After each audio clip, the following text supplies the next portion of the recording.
नमस्कार, आप सभी का बहुत बहुत स्वागत है और मैं हूं आपके साथ अंकिता सिंह। बुलेटिन की शुरुआत करेंगे बिहार से। बिहार में नई सरकार के गठन का काउंटडाउन शुरू हो गया है। 18वीं बार विधानसभा से जुड़ी अधिसूचना आज जारी होगी। सोमवार से पूरी प्रक्रिया आधिकारिक तौर पर तेज होने जा रही है। इसी के साथ विधानसभा चुनाव को लेकर लागू आदर्श आचार संहिता भी खत्म हो जाएगी। वहीं पटना के गांधी मैदान में शपथ कार्यक्रम की तैयारियां तेज हो गई हैं। प्रधानमंत्री नरेंद्र मोदी भी शपथ ग्रहण समारोह में शामिल होंगे, जिसके आधार पर 19 या 20 नवंबर की तारीख लगभग तय मानी जा रही है। चुनाव आयोग आज बिहार के राज्यपाल को 18वीं विधानसभा के परिणामों की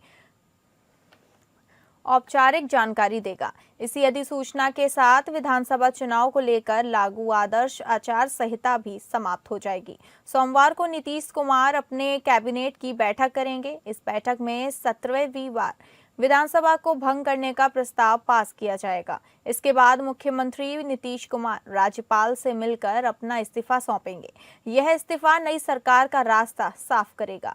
नीतीश कुमार के इस्तीफे के बाद एनडीए के सभी घटक दलों की विधानमंडल दल की बैठक होगी। इस बैठक में एनडीए का नेता चुना जाएगा। एनडीए का नेता चुने जाने के बाद राज्यपाल के पास सरकार बनने का दावा पेश किया जाएगा।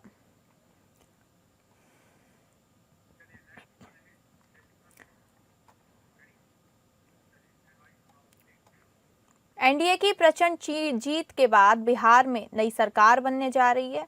इसको लेकर हलचल तेज हो गई है। बिहार के सीएम नीतीश कुमार ही होंगे या किसी और के नाम पर मोहर लगेगी, इसको लेकर सस्पेंस बना हुआ है और अब नेताओं के लगातार बयान भी सामने आ रहे हैं। दूसरी तरफ राजद में सिर्फ फुटबॉल जारी है और लालू परिवार में भी फूट हो गई है। कांग्रेस भी अपनी हार का विश्लेषण करने में लगी हुई है। इस बीच जनसुराज प्रमुख प्रशांत किशोर आज प्रेस कॉन्फ्रेंस करने वाले हैं, जिसमें अपने राजनीतिक भविष्य पर फैसला करेंगे।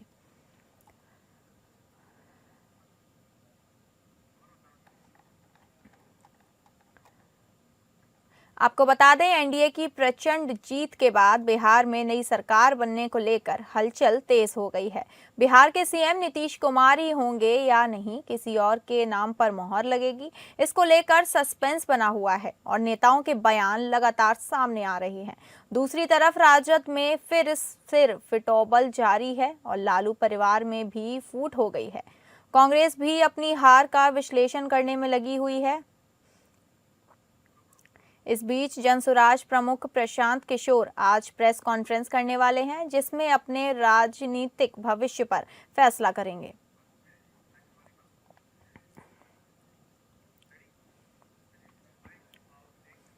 मेरा कोई परिवार नहीं है, अब जाकर ये संजय, रमीज और तेजस्वी यादव से पूछिए।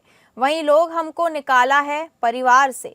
बिहार विधानसभा चुनाव में राष्ट्रीय जनता दल आरजेडी की करारी हार का असर अब पार्टी के साथ ही लालू परिवार में नजर आने लगा है। लालू यादव की बेटी और तेजस्वी यादव की बहन रोहिणी आचार्य ने पहले सोशल मीडिया पर खुद को लालू यादव परिवार और राजनीति से अलग करने का ऐलान कर दिया और फिर एयरपोर्ट पर परिवार से अलग होने वाले और चप्पल उठाए जाने वाला बयान देकर पटना के सियासी गलियारों में हड़कंप मचा दिया। रोहिणी यादव ने कहा, मुख्य तौर पर इन सब के लिए तेजस्वी के सबसे करीबी संजय यादव को ही जिम्मेदार ठहराया और उनसे रोहिणी की अदावत चुनाव से पहले शुरू हो गई थी। लालू के सबसे बड़े बेटे तेज प्रताप को भी चुनाव से ठीक पहले लालू यादव ने पार्टी और परिवार से बाहर निकाल दिया था, जिसके लिए तेज प्रताप ने संजय यादव को जिम्मेदार ठहराया था। लालू परिवार में कलह को लेकर आरजेडी से निकाले जाने के बाद तेज प्रताप यादव हर मौके पर हरियाणा के रहने वाले संजय यादव को आरजेडी का जयचंद बताते हैं और खुले मंचों से भी उनके लिए इस शब्द का इस्तेमाल करते हैं।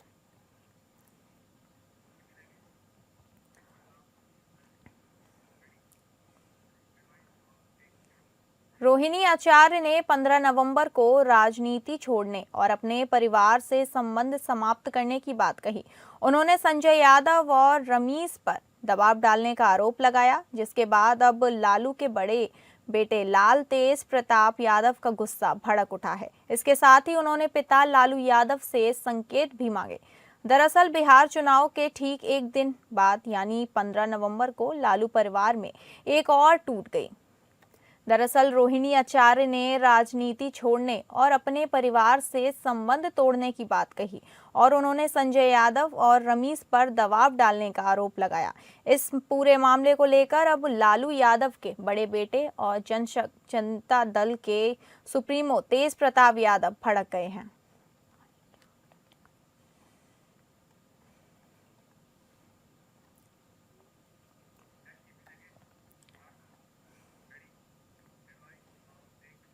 यूपी सरकार ने ग्रेटर नोएडा दादरी के चर्चित अखलाक हत्याकांड के आरोपितों के खिलाफ चल रहे मुकदमे वापस लेने की प्रक्रिया शुरू कर दी है। विशेष सचिव मुकेश कुमार सिंह 2 की ओर से गौतम बुद्ध नगर के डीएम को पत्र भेजा गया है, जिसमें अभियोजन वापसी को औपचारिक मंजूरी दी गई है। केस में अतिरिक्त जिला सरकारी वकील भाग सिंह भाटी ने भी शनिवार को इसकी पुष्टि की।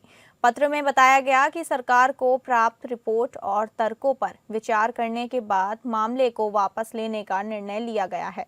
28 सितंबर 2015 की रात बिसाहड़ा गांव में लाउडस्पीकर पर घोषणा की गई थी कि अखलाक ने गो हत्या कर उसका मांस फ्रिज में रखा है। इसके बाद भीड़ ने अखलाक के घर पर हमला कर दिया था। पिटाई में अखलाक की मौत हो गई थी। विशेष सचिव ने लिखा कि डीएम की संतुष्टि के आधार पर और न्यायालय में प्रस्तुत प्रार्थना पत्र को देखते हुए अभियोजन समाप्त करने की अनुमति दी जाती है। साथ ही डीएम को निर्देश दिया गया कि सीआरपीसी की धारा 321 के तहत अभियोजन वापसी की प्रक्रिया पूरी की जाए।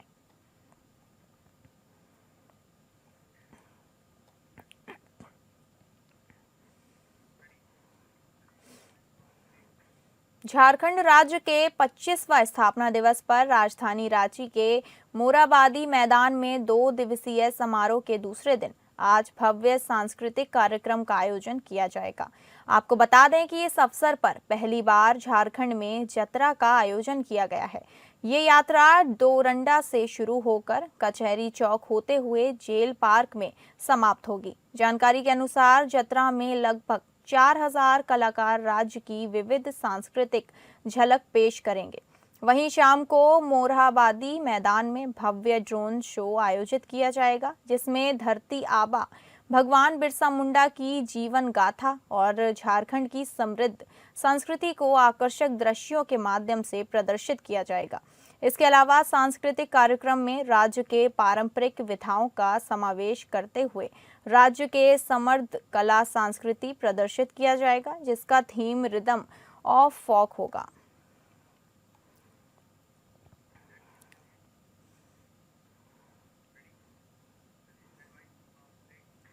उत्तर प्रदेश के डिप्टी सीएम ब्रजेश पाठक ने अयोध्या में आयोजित रन फॉर यूनिटी कार्यक्रम में शिरकत की। ये कार्यक्रम देश के पहले गृह मंत्री सरदार वल्लभ भाई पटेल की 150वीं जयंती पर आयोजित किया गया था। इस अवसर पर ब्रजेश पाठक ने कहा कि बिहार में एनडीए की सरकार प्रचंड बहुमत से बन चुकी है और उत्तर प्रदेश और पश्चिम बंगाल में भी भाजपा की सरकार बनेगी। उन्होंने समाजवादी पार्टी और कांग्रेस पर निशाना साधते हुए कहा कि बिहार को लेकर उनकी उम्मीदों पर पानी फिर गया है। ब्रजेश पाठक ने कहा कि बिहार और यूपी के लोग जाति धर्म से ऊपर उठकर पीएम मोदी और एनडीए के साथ हैं। उन्होंने दावा किया कि यूपी में 2027 के चुनाव में 2017 जैसा इतिहास दोहराया जाएगा और 325 से अधिक सीटें जीतेंगे। अखिलेश यादव के आरोपों पर उन्होंने कहा कि समाजवादी पार्टी के पास में गुंडई और अराजकता के अलावा कोई काम नहीं है। ब्रजेश पाठक ने बिहार चुनाव में एक भी मतदाता की शिकायत न होने पर चुनाव आयोग के कार्यों की सराहना की। उन्होंने अयोध्या में 25 नवंबर को होने वाले ध्वजारोपण को लेकर कहा कि रामलला का मंदिर बन चुका है और सबसे बड़ी और ऊंची पताका फहराई जाएगी।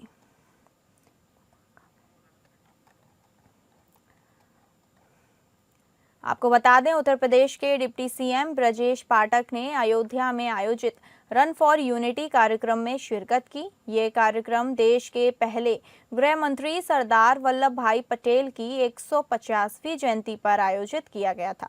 इस अवसर पर ब्रजेश पाठक ने कहा कि बिहार में एनडीए की सरकार प्रचंड बहुमत से बन चुकी है और उत्तर प्रदेश और पश्चिम बंगाल में भी भाजपा की सरकार बनेगी। उन्होंने समाजवादी पार्टी और कांग्रेस पर निशाना साधते हुए कहा कि बिहार को लेकर उनकी उम्मीदों पर पानी फिर गया है। ब्रजेश पाठक ने कहा कि बिहार और यूपी के लोग जाति धर्म से ऊपर उठकर पीएम मोदी और एनडीए के साथ हैं। उन्होंने दावा किया कि यूपी में 2027 के चुनाव में 2017 जैसा इतिहास दोहराया जाएगा और 325 से अधिक सीटें जीतेंगे। अखिलेश यादव के आरोपों पर उन्होंने कहा कि समाजवादी पार्टी के पास एक गुंडे और अराजकता के अलावा कोई काम नहीं है। ब्रजेश पाठक ने बिहार चुनाव में एक भी मतदाता की शिकायत न होने पर चुनाव आयोग के कार्यों की सराहना की। इतना ही नहीं, उन्होंने अयोध्या में 25 नवंबर को होने वाले ध्वजारोपण को लेकर कहा कि रामलला का मंदिर बन चुका है और सबसे ऊंची पताका फहराई जाएगी।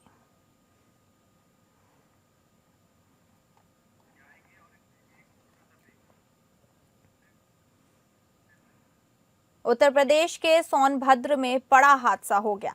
यहां ओबरा के बिल्ली मारकुंडी में माइनिंग के दौरान 15 मजदूर फंस गए। अब तक एक मजदूर का शव बरामद किया गया है। बताया जा रहा है कि खदान के अचानक ढहने से मजदूर माइन में ही दब गए। हादसे की जानकारी मिलते ही एनडीआरएफ और एसडीआरएफ की टीमें दुर्घटना स्थल पर पहुंची और बचाव कार्य में जुट गई। मजदूरों को खदान में निकालने के लिए बुलडोजर की मदद ली जा रही है ताकि सभी को जल्द से जल्द सुरक्षित बाहर निकाला जा सके।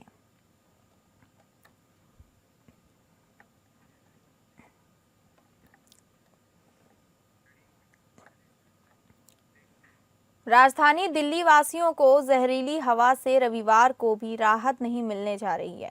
प्रदूषण नियंत्रण कंट्रोल के मुताबिक तड़के सुबह AQI 551 रिकॉर्ड दर्ज किया गया, जो अभी भी हैजर्ड श्रेणी में है। इसकी बड़ी वजह हवा में PM 2.5 और PM 10 कणों में जहरीले कण मिलने से है।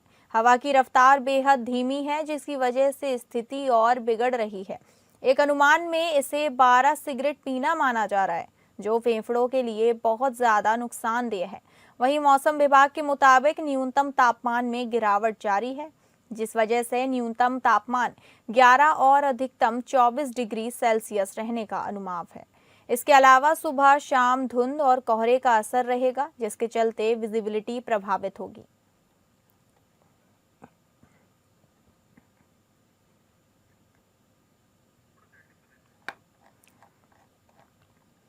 आपको बता दें, राजधानी दिल्ली वासियों को जहरीली हवा से राहत नहीं मिल रही है। प्रदूषण नियंत्रण कंट्रोल के मुताबिक तड़के सुबह AQI 551 रिकॉर्ड किया गया, जो अभी भी हैजर्ड श्रेणी में है। इसकी बड़ी वजह हवा में PM 2.5 और PM 10 कणों में जहरीले कण मिलने से है। हवा की रफ्तार बेहद धीमी है, जिसकी वजह से स्थिति और बिगड़ रही है।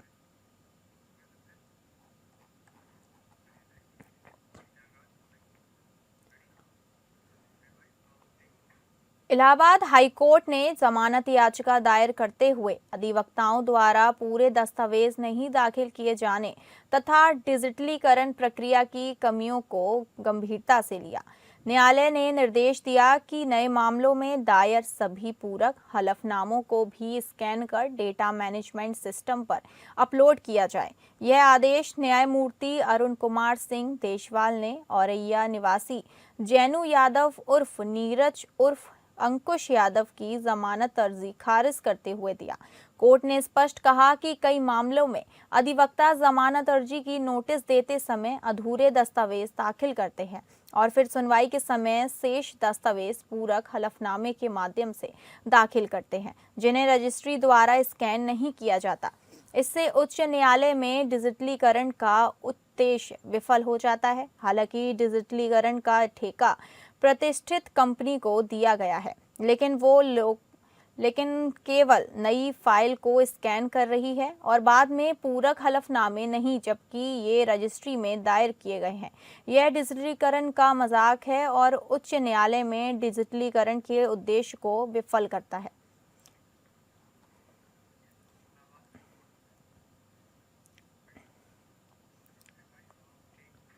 इलाहाबाद हाईकोर्ट ने एक आदेश में कहा है कि ट्रायल कोर्ट अपने फैसले या तो पूरी तरह हिंदी में लिखे या पूरी तरह अंग्रेजी में। दोनों भाषाओं को मिलाकर लिखा गया निर्णय स्वीकार्य नहीं है। कोर्ट ने आगरा की सत्र न्यायालय के एक फैसले को इसका सर्वोत्तम उदाहरण बताते हुए उसकी कॉपी चीफ जस्टिस और राज्य के न्यायिक अधिकारियों को भेजने का निर्देश दिया।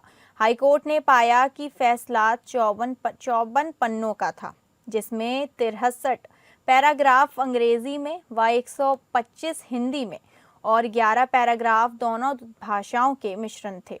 इससे साधारण हिंदी भाषी व्यक्ति फैसला समझ नहीं सकता। कोर्ट ने कहा कि निर्णय एक ही भाषा में लिखा जाना चाहिए। हालांकि सुप्रीम कोर्ट और हाई कोर्ट के अंग्रेजी अंश या हिंदी में दर्ज मृत्युकालिक कथन जैसे उद्धरण अपनी मूल भाषा के लिए बगैर जा सकते हैं, बशर्ते उनका अनुवाद भी दिया जाए। मामले के अनुसार हाई कोर्ट ने 2021 की दहेज हत्या के मामले में आरोपी पति को दोष मुक्त करने के निर्णय को सही ठहराते हुए कहा कि अभियोजन दहेज की मांग से जुड़ी क्रूरता साबित नहीं कर सका।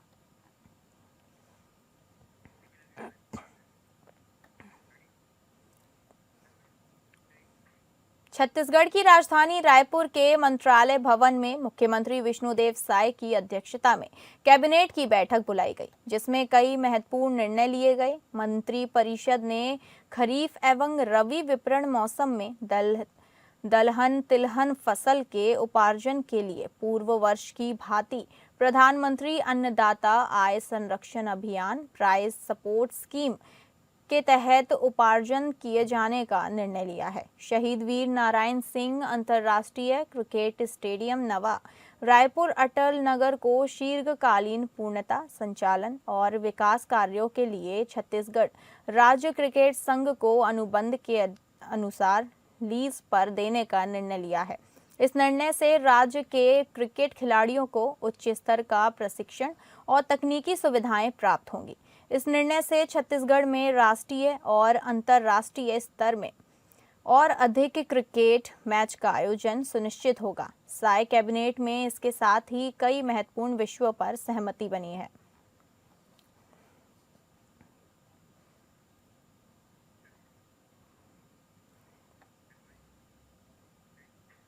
फिलहाल इस बुलेटिन में इतना ही। नमस्कार।